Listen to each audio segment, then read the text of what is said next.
The bullies knocked over a girl in a wheelchair.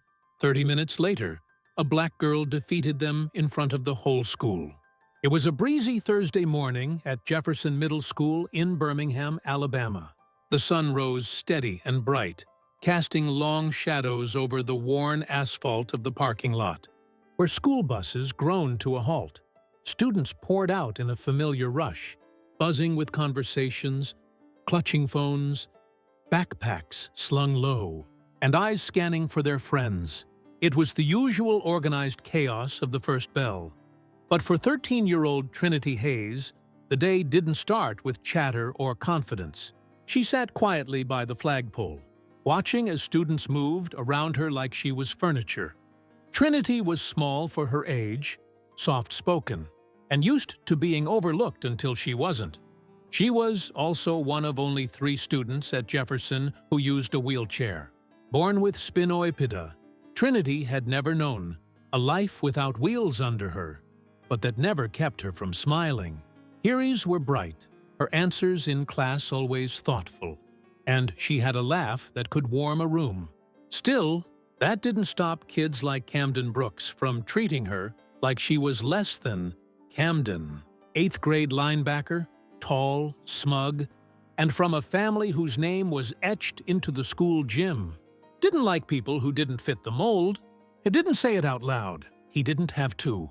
The jokes, the side eyes, the moments when he'd block her path in the hallway or mimic the squeak of her wheels in class.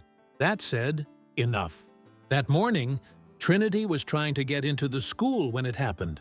She was just a few feet from the front ramp when Camden and 2 of his sidekicks, Hunter and Mike, stepped in front of her. They didn't speak at first. They just stood, arms folded, looking down with sneers like they were staring at something broken. Hunter reached out and flicked the rim of her wheelchair. "You ever think about installing nitro boosters on this thing?" he asked, laughing. Trinity's fingers gripped the wheels. "Come on," Camden said, stepping forward length.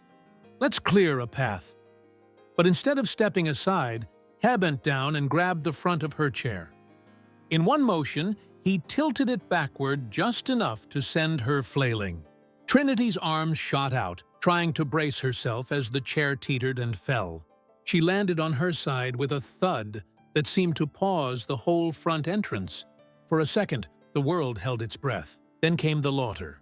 A few kids covered their mouths. Others looked away, uncomfortable. But no one moved. Trinity lay still, her backpack half off her shoulder, books scattered. She didn't cry. She didn't yell. She just stared at the sky and whispered something to herself that only she could hear. That was when someone did move. Amia Cross had just stepped off bus 12. She saw the tail end of it, the fall, the laughter, and Camden's stupid grin as he high-fived Mike. Her fists clenched, and before she even realized it, she was pushing through the crowd. Amia wasn't loud. She wasn't a class president or a straight A student. But she had something else, a quiet fire that people only noticed when it started burning. She knelt beside Trinity, helped her sit up, and checked Harold Bow. "You okay?" Trinity nodded once, her lips pressed tight. Amia looked up. "Hey." Her voice cracked through the silence like thunder. "You think that's funny?" Camden turned. "Mind your business." Amia stood slowly, straightening to her full height. "Not all, but enough. It is my business." The crowd started to shift now, students gathering like moths to a flame. Camden smirked. "What? You going to lecture me? What? Are you her babysitter?" Amia didn't answer. She stepped forward, reached down, and helped Trinity back into her chair. The hallway monitor on duty finally jogged over, late as always, asking what had happened. But Noon said a word. The boys melted into the crowd, and the scene ended not with resolution, but with tension thick as smoke. But the story wasn't over. What Camden and the others didn't know, Wace at the school's annual Unity Challenge event was scheduled for later that day. It was part of a statewide initiative to promote inclusion with a field of team building, games and activities designed to bring students together. Everyone would be watching, students, teachers, even parents. That's when Amia got an idea. During homeroom, she walked up to Miss Carter and said, "I want to compete this afternoon. I want Camden on my team." Miss Carter blinked. "You sure about that?" Amia nodded. "Positive." By noon, the heat had risen, and the field behind the school buzzed with excitement. Teachers set up cones, relay stations, and obstacle courses. The Unity Challenge kicked off with loud music and school spirit. Names were drawn for teams, but Amia had arranged hers carefully, enlisting help from Coach Ramirez to pull strings. Camden, Hunter, and Mike stood in matching red shirts, arms crossed, already bored. Then they saw who their team leader was. Amia stepped out, cool and collected, clipboard in hand. She looked straight at Camden. "Today's challenge is about cooperation," she said. "But let's make it interesting. Final event, obstacle relay. Winner gets to choose someone for the principal's leadership lunch next week. Losers clean the cafeteria for a week." Camden's eyes narrowed. "Deal," he said. Minutes later, the obstacle relay began. Each team had to complete a course that included sprinting, climbing, balance beams, and one twist. The final leg was a wheelchair push with the student in the chair holding a baton. Camden scoffed when he saw it. "Seriously?" Amia smiled. "You're pushing her." He blinked. "What?" She nodded toward the side of the field. Trinity. Wearing a navy blue t-shirt, bruised elbow bandaged, expression calm but unreadable, Trinity rolled herself to the final station. Camden gritted his teeth. "She can't. She's the final runner." Amia cut in. "Rules say one teammate has to ride. The other has toe push. Let's go." The crowd stirred, teachers leaned in, Coach Ramirez blew the whistle. The relay took off. Camden, fueled by something between ego and confusion, ran his leg like his pride depended on it. He tagged Amia, who tagged Mike, and finally they reached the wheelchair station. Camden jogged up, panting, eyes darting. Trinity waited. He grabbed the handles, muttering under his breath, and began to push. But the course wasn't smooth. There were cones, bumps, uneven turf. At one point, Trinity calmly leaned left. "Slow down, you're tipping the chair." Camden adjusted. The crowd watched in near silence. Then came the final stretch. Amia and the others cheered. "Let's go, Trinity." She lifted the baton and held it high as they crossed the finish line. They won. For a split second, silence blanketed the field. Then came the applause. First from the teachers, then the students. It wasn't raucous or forced. It was genuine. Even some of Camden's own teammates stared at Trinity with new eyes. She didn't smile, didn't wave. She just sat there, her chest rising and falling, gripping the baton like a torch. Hearies forward and clear. Camden stood behind her, hands on the wheelchair grips, too stunned to say anything. For the first time since that morning, he wasn't smirking. He was quiet, humbled, and maybe even ashamed. But Amia wasn't done. What about you? If you truly felt their story, drop a 1 in the comments below to show your support. Later that afternoon, back in the hallway where the fall had happened, Amia called a meeting with Ms. Carter and Principal Gaines. She wasn't trying to get Camden suspended. That would be easy and pointless. What she wanted was shooter. She wanted change. "People saw what happened," she said, standing in the office. "They saw a girl get knocked over and nobody did anything. Nobody spoke up. That's what needs fixing."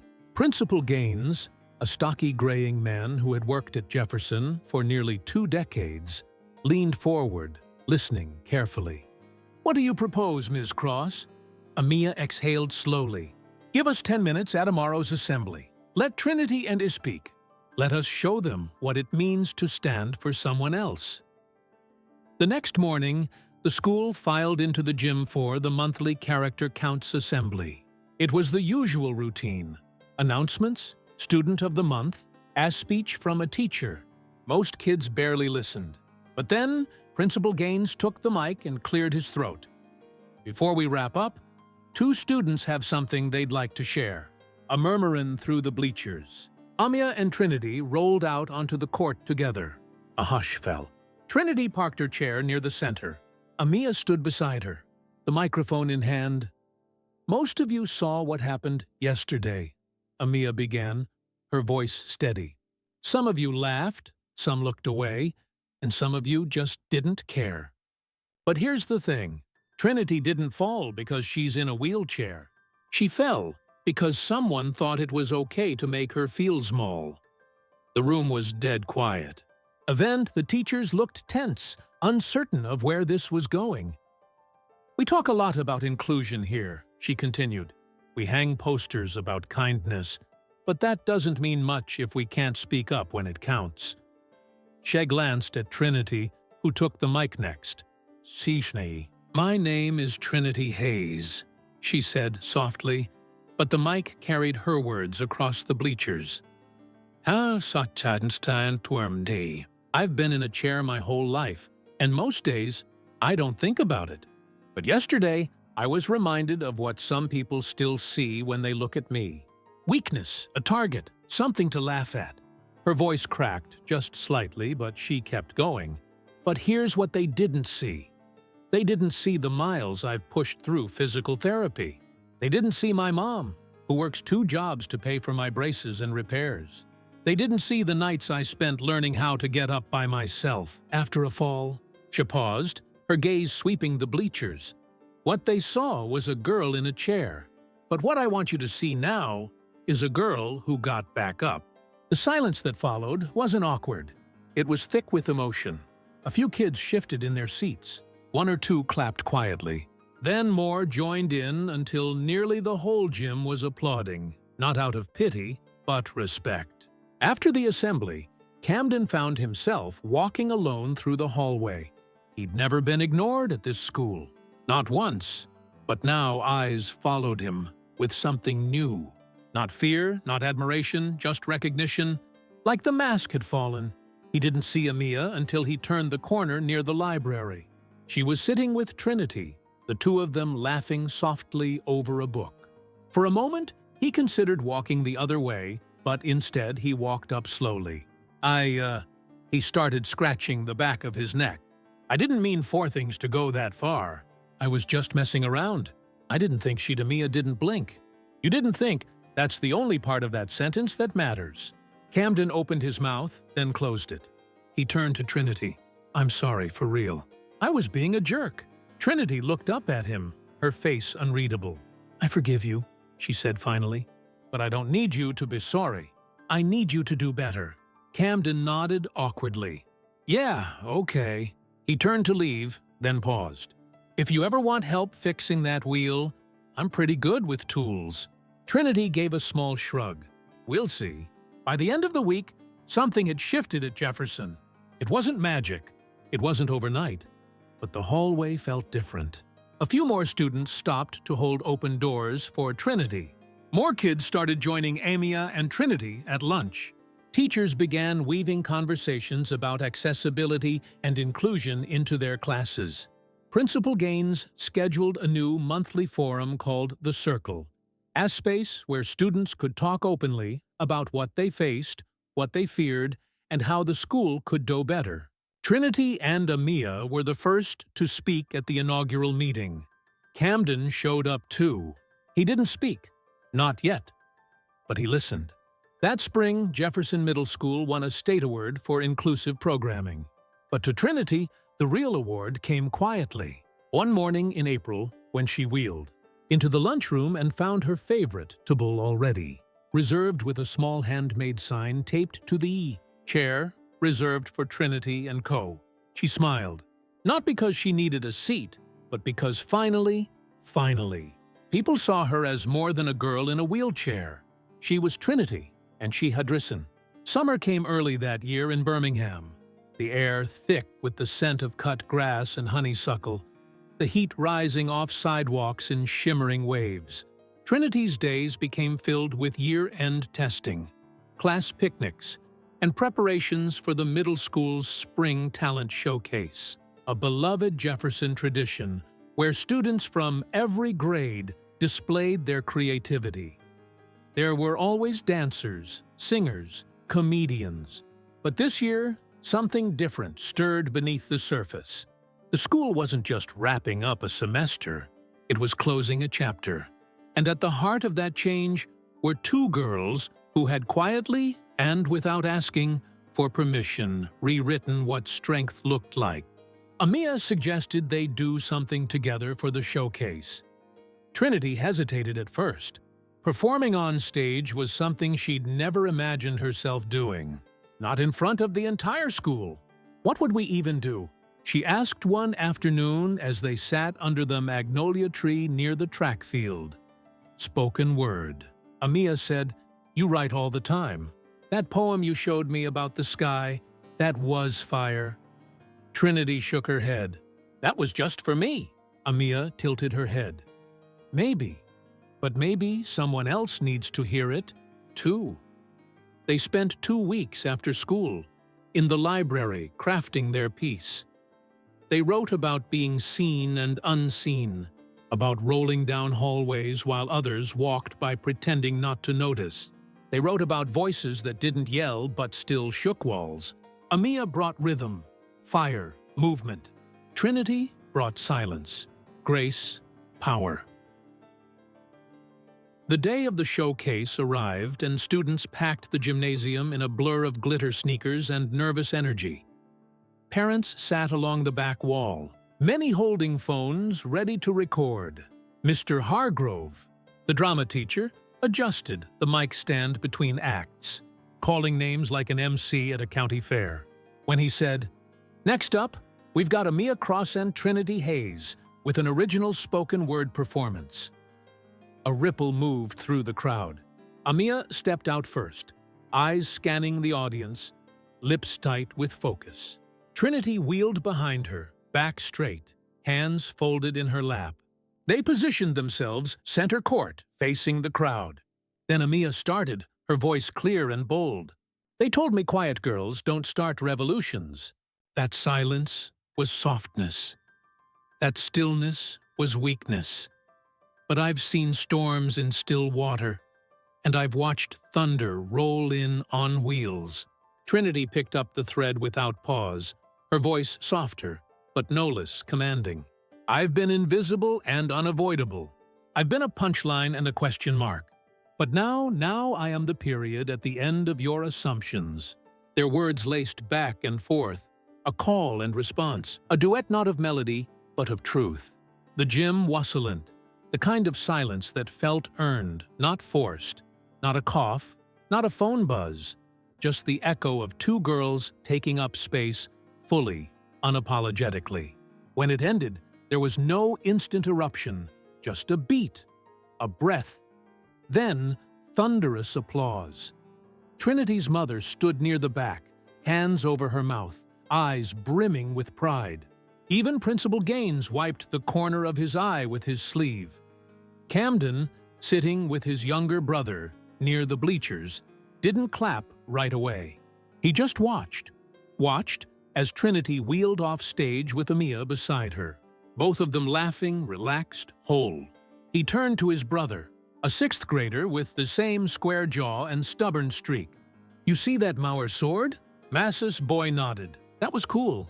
Camden gave a slight nod. "Yeah, it was." The last week of school passed in a blur. Locker cleanouts, final grades, yearbooks filled with signatures, and inside jokes. Camden approached Trinity again in the library on the last day. "I heard you're going to Washington High next year," he said, hands in his pockets. She glanced up from her book. "Yeah, special ed program's better there." He nodded. "You're going to crush it." She didn't say thank you, just smiled. That was enough. Amia would stay at Jefferson for 8th grade. And though they wouldn't see each other every day, the bond between them was set in stone. They made a pact. Check in every Sunday. Keep writing, keep pushing, and never let silence settle where truth belonged. Over the summer, Trinity and her mother took a road trip to Selma, walking, rolling, the same Edmund Pettus Bridge where others before them had marched. Her mother told her stories of her grandfather, who had been part of the movement in '65, and how courage wasn't always loud. Sometimes it was a quiet girl in a wheelchair showing up day after day, refusing to shrink. Meanwhile, back in Birmingham, Principal Gaines invited Amia to co-lead the first Student Diversity Council for the next school year. He said the school needed students with vision, with voice, and more importantly, with follow-through. Amia accepted. She had plans already. New equity initiatives, peer mentorships, making sure no one else slipped through the cracks the way Trinity almost had. When fall came, both schools felt different. At Washington High, Trinity quickly found herself welcomed into a poetry club where students used words like armor. She shared her spoken word piece at the first open mic. A junior with dyed green hair cried and hugged her after. "He needed that," the girl whispered. At Jefferson, Amia led weekly student meetings in room 204. The group grew from 5 to 15 in a month. They hosted dialogue circles, conflict resolution workshops, and in the hallway above the lockers, the school put up a new mural designed by Amia, painted by art students. It showed two girls, one standing, one seated, both facing forward, eyes bold, unflinching. Above them, in big block letters, were the words, "Respect doesn't ask permission." No plaque, no dedication, just truth. Years later, long after the murals faded and lockers were replaced, the story lived on. Teachers would point to that hallway telling new students that's where it started. The courage, the change, the choice to stand or sit tall. And every now and then when someone asked what happened that one spring afternoon when a girl in a wheelchair was knocked down and another girl stood up, someone would answer. That's when we all learned what real strength looks like. Because real strength doesn't always roar. Sometimes it trolls, sometimes it waits, and sometimes when the world is watching, it trices together.